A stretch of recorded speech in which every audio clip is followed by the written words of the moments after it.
नमस्कार प्यारे मित्रों। आज बात करेंगे राष्ट्रपति के बारे में। राष्ट्रपति का निर्वाचन कैसे होता है, कौन शपथ दिलाता है और महाभियोग की प्रक्रिया क्या है। आइए जान लेते हैं, इन सभी प्रश्नों पर चर्चा कर लेते हैं। अनुच्छेद 52 जो है, अनुच्छेद 52 में कहा गया है कि जो भारत है, भारत का एक राष्ट्रपति होगा। अनुच्छेद 52 में कहा गया है, ये प्रश्न भी पूछा गया है, बार बार पूछा जाता है। बात करें, जो राष्ट्रपति होता है वो देश का प्रथम नागरिक होता है, ये पॉइंट भी महत्वपूर्ण बन जाता है। फिर अनुच्छेद 53 में ये कहा गया है कि जो कार्यपालिका है उसका प्रमुख जो होता है वो कौन होता है, तो राष्ट्रपति होता है। अब उसका प्रमुख होता है तो उसके पास शक्तियां भी होंगी, तो इसके जो कार्यपालिका की शक्ति होती है वो राष्ट्रपति के पास होती हैं, ये भी याद रखिए। और उन शक्तियों का प्रयोग जो है उसके अधीनस्थ जो अधिकारी होते हैं उस पर प्रयोग कर सकता है, ये याद रखिएगा। अनुच्छेद 53 में कहा गया है। देखिए, सरकार के 3 अंग होते हैं, कौन कौन से, विधायिका, कार्यपालिका और न्यायपालिका।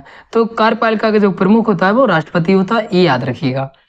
आगे बात करते हैं, निर्वाचन के बारे में बात कर लेते हैं। तो निर्वाचन जो है, अनुच्छेद 54 जो है उसके अनुसार ये बताया गया है कि जो राष्ट्रपति है उसका निर्वाचन मंडल द्वारा जो होता है, निर्वाचन होता है, मतलब निर्वाचन मंडल के जो सदस्य होते हैं उसके द्वारा निर्वाचन होता है इसका।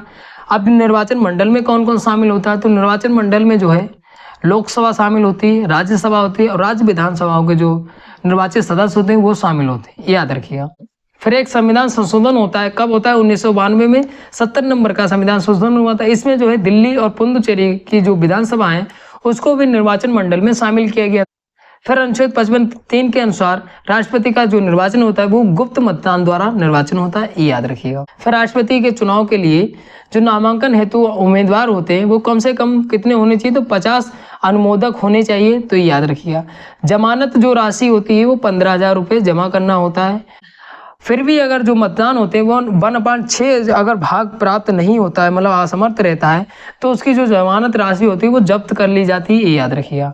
जो राष्ट्रपति का निर्वाचन होता है, अगर उसमें कोई विवाद हो गया है तो उसका निपटारा जो है वो कौन करता है, तो सर्वोच्च न्यायालय करता है, ये याद रखिएगा। अंतिम फैसला होता है सर्वोच्च न्यायालय का। और राष्ट्रपति की जो अवधि होती है वो 5 वर्ष की होती है। ये अनुच्छेद किसमें प्रदान किया गया है, तो अनुच्छेद 56 में प्रदान किया गया है, ये भी याद रखिएगा। फिर अनुच्छेद 56(1) ख में प्रदान किया गया है कि राष्ट्रपति पर महाभियोग के संविधान अतिक्रमण के आधार पर चलाया जा सकता है, ये याद रखिएगा, अनुच्छेद याद रखिएगा। फिर अनुच्छेद 57 के अनुसार अगर देखा जाए तो राष्ट्रपति पुनर्निर्वाचन का पात्र है, ये याद रखिएगा। और जो राष्ट्रपति है वो किसको त्याग पत्र देता है, तो उपराष्ट्रपति को देता है, ये याद रखिएगा। फिर अनुच्छेद 58 के तहत जो है इसके योग्यताओं का वर्णन किया गया है। तो योग्यताओं में क्या, भारत का नागरिक हो, 35 साल की आयु हो और लोकसभा का सदस्य बनने के लिए जो है योग्यता रखता हो, और जो है जब चुनाव होता है उस समय जो है लाभ के पद पर ना हो, एक पॉइंट भी महत्वपूर्ण बन जाता है। ये जो है अनुच्छेद 58 के तहत प्रावधान किए गए। फिर नोट में दिया है, राष्ट्रपति, उपराष्ट्रपति, राज्य के राज्यपाल और राज्य के मंत्रिपरिषद के सदस्य का पद अगर उसके पास है तो वो लाभ का पद नहीं माना जाता है, ये नोट में दिया है, ये पॉइंट महत्वपूर्ण बन जाता है। फिर अनुच्छेद 59 में क्या शर्तें हैं, तो अनुच्छेद 59 में शर्तें निर्धारित की गई हैं कि जो भी राष्ट्रपति बनेगा वो जो है संसद का या राज्य विधानमंडल का किसी भी सदन का जो है सदस्य नहीं होगा, ये अनुच्छेद 59 के तहत शर्तें हैं, याद रखिएगा। फिर शपथ की बात कर लेते हैं। शपथ जो है कौन दिलाता है इसको, और अनुच्छेद कौन सा संबंधित है, तो अनुच्छेद 60 संबंधित है। और शपथ कौन दिलाता है, तो मुख्य न्यायाधीश दिलाता है, जो सर्वोच्च न्यायालय का मुख्य न्यायाधीश है। अगर वो नहीं है तो उसमें जो न्यायाधीश वरिष्ठ होता है वो शपथ दिलाता है, ये भी याद रखिएगा। किसको, तो राष्ट्रपति को, ये प्रावधान किया गया है अनुच्छेद किसमें, तो अनुच्छेद 60 में, ये याद रखिएगा। इसका वेतन कितना होता है, तो 5 लाख होता है, ये याद रखिएगा। महीने का 5 लाख होता है राष्ट्रपति का वेतन। आगे बात करें महाभियोग की, ये प्रक्रिया पूछी जाती है बार बार। तो महाभियोग की जो प्रक्रिया है वो किसके अनुच्छेद के तहत है, तो अनुच्छेद 61 के तहत है, याद रखिएगा। राष्ट्रपति पर महाभियोग चलाया जा सकता है, ये याद रखिएगा।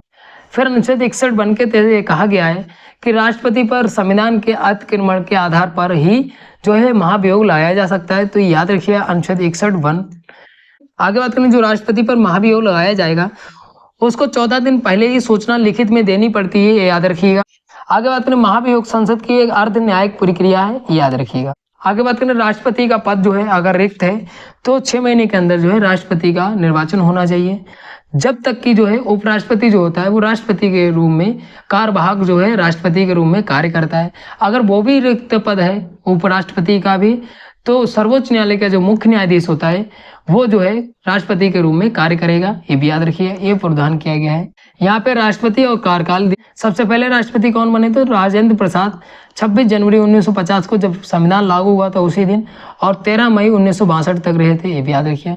फिर सर्वपल्ली राधाकृष्णन दूसरे राष्ट्रपति थे, तो दूसरे राष्ट्रपति कब से बने थे तो 13 मई 1962 से 13 मई 1967 तक। फिर जाकिर हुसैन, तो ये तीसरे राष्ट्रपति थे, तो 13 मई 1967 है 3 मई 1969 तक। फिर चौथे जो राष्ट्रपति थे बीबी गिरी, 24 अगस्त से 1969 से ये 24 अगस्त 1974 तक रहे। फिर पांचवें जो थे वो फारुखदीन अली अहमद, ये 24 अगस्त 1974 से 11 फरवरी 1977 तक रहे। फिर नीलम संजीव रेड्डी, तो ये 25 जुलाई 1977 से 25 जुलाई 1982 तक रहे। फिर ज्ञानी जेल सिंह, तो ज्ञानी जेल सिंह जो है 25 जुलाई 1982 से 25 जुलाई 1987 तक रहे।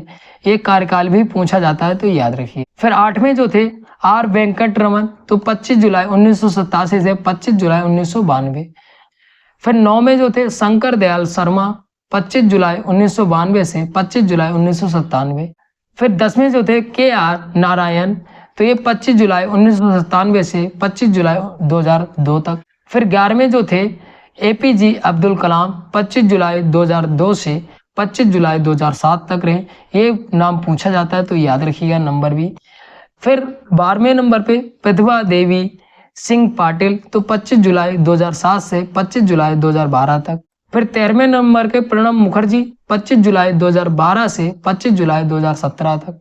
फिर 14 नंबर की बात करें, 14 नंबर के रामनाथ कोविंद, 25 जुलाई 2017 से 25 जुलाई 2022 तक। फिर 15वीं जो राष्ट्रपति हैं वो कौन है तो श्रीमती द्रौपदी मुर्मू ने, इनका निर्वाचन 25 जुलाई 2022 में और अभी तक है, ये भी याद रखिएगा। फिर नोट में क्या दिया, तो नोट में देख लेते हैं। नोट में दिया अभी तक बीबी गिरी 3 मई 1969 से 20 जुलाई 1969 तक, न्यायाधीश मोहम्मद हिदायतुल्ला 20 जुलाई 1969 से 24 अगस्त 1969 तक, और वी डी जत्ती 11 फरवरी 1977 से 25 जुलाई 1977 तक कार्यवाहक राष्ट्रपति रहे, तो ये याद रखिएगा। आगे बात करें, डॉक्टर राजेंद्र प्रसाद लगातार दूसरी बार राष्ट्रपति पद के लिए निर्वाचित होने वाले प्रथम राष्ट्रपति थे, ये भी याद रखिएगा। ये पॉइंट भी पूछा जाता है बार बार, तो याद रखिएगा। आगे बात करें, डॉक्टर एस राधाकृष्णन 2 बार जो है उप राष्ट्रपति रहे और 1 बार जो है राष्ट्रपति रहे, ये भी याद रखिएगा। आगे बात करें, बीबी गिरी के निर्वाचन के समय 2 बार मतगणना हुई थी, ये भी याद रखिएगा। दूसरी मतगणना में राष्ट्रपति बने थे, ये याद रखिएगा। आगे बात करें, नीलम संजीव रेड्डी जो है पहली बार चुनाव में पराजित हुए थे, लेकिन जबकि दूसरी बार जो है वो निर्विरोध राष्ट्रपति चुने गए, ये भी याद रखिएगा। और भारत के प्रथम महिला राष्ट्रपति जो है प्रतिभा देवी सिंह पाटिल थी, ये भी याद रखिएगा।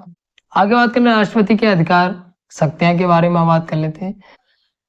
तो राष्ट्रपति जो होता है वो कार्यपालिका का जो है प्रमुख होता है, तो कार्यपालिका की जितनी भी शक्तियां होती हैं वो उसके पास होती हैं, याद रखिएगा। फिर अनुच्छेद 78 के तहत ये बताया गया है कि जो राष्ट्रपति को जानकारी देने के लिए जो प्रधानमंत्री होता है उसके कर्तव्यों का उल्लेख किया गया है अनुच्छेद 78 में, याद रखिएगा। राष्ट्रपति किसी भी क्षेत्र को अनुसूचित क्षेत्र को घोषित कर सकता है, ये शक्ति उसके पास होती है, ये याद रखिएगा।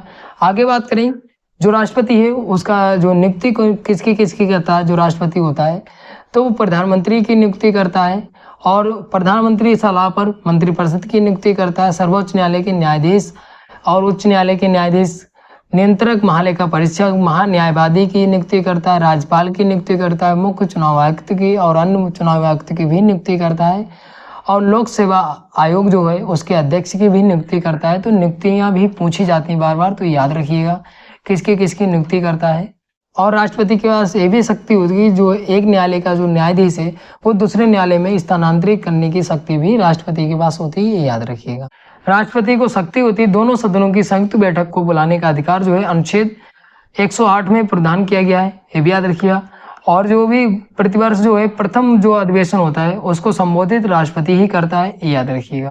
आगे बात करें जो संसद द्वारा पारित विधेयक जब राष्ट्रपति के समक्ष प्रस्तुत किया जाता है तो 3 स्थितियां संभव बन जाती हैं। तो क्या होती है, पहली जो होती है वह विधेयक जो स्वीकृति प्रदान करता है, और नहीं तो जो है वह विधेयक जो अपनी स्थिति स्पष्ट ना करते हुए और जो राष्ट्रपति अपने पास रख लेता है उसको क्या बोलते हैं, तो पॉकेट वीटो बोलते हैं। ये याद रखिएगा। अगर राष्ट्रपति के पास कोई विधेयक भेजा गया है और वो अनुमोदन ना दे और अपने पास ही रख ले तो पॉकेट वीटो बोलते हैं, ये याद रखिएगा। फिर आगे बात करें वो विधेयक को जो धन विधेयक ना हो तो पुनर्विचार के लिए वो वापस भी भेज सकता है संसद को, ये याद रखिएगा। और जो विधेयक वापस भेजा है राष्ट्रपति ने, अगर फिर से वही विधेयक भेज देता है तो राष्ट्रपति को अनुमति देने के लिए बाध्य होता है। फिर आगे बात करें वर्ष 1986 में राष्ट्रपति ज्ञानी जेल सिंह द्वारा भारतीय डाक संशोधन विधेयक के संदर्भ में जो है पॉकेट विंटो का प्रयोग किया गया था। मतलब जो विधेयक भेजा गया था वो राष्ट्रपति ने ही रख लिया था। किसने रखा था, तो ज्ञानी जेल सिंह ने, ये भी याद रखिएगा। 1986 की बात है, याद रखिएगा। आगे बात करते हैं नए राज्यों का निर्माण और उसकी सीमा परिवर्तन। ये जो भी धन विधेयक होता है उसमें व्यय संबंधी जो विधेयक होता है उस पर राष्ट्रपति की अनुमति के पूर्व ही सदनों में पेश किया जाता है। और फिर क्या होता है, ये विधेयक जो है पुनर्विचार हेतु नहीं लौटाया जा सकता है। जो मतलब व्यय किया जाता है उसके ऊपर, तो वे विधेयक जो है राष्ट्रपति को वापस मतलब लौटाने की शक्ति नहीं होती, ये याद रखिएगा। और राष्ट्रपति जो है 12 सदस्यों को, राज्यसभा के जो सदस्य होते हैं उनको मनोनीत करता है, तो याद रखिएगा। ये पॉइंट भी बार बार पूछा जाता है। अध्यादेश जारी करने का अनुच्छेद में कौन से प्रावधान है, तो अध्यादेश 123 अनुच्छेद के तहत जो है अध्यादेश जारी कर सकता है कौन, तो राष्ट्रपति, ये याद रखिएगा। फिर आगे बात करें क्षमादान की शक्ति, तो ये प्राप्त जो है राष्ट्रपति को वो अनुच्छेद 72 के तहत है, ये याद रखिएगा। वो दंड जो होता है वो दंड को माफ भी कर सकता है और जो फांसी वगैरह की सजा को भी रुकवा सकता है, उसके पास जो है ये शक्ति प्राप्त होती है।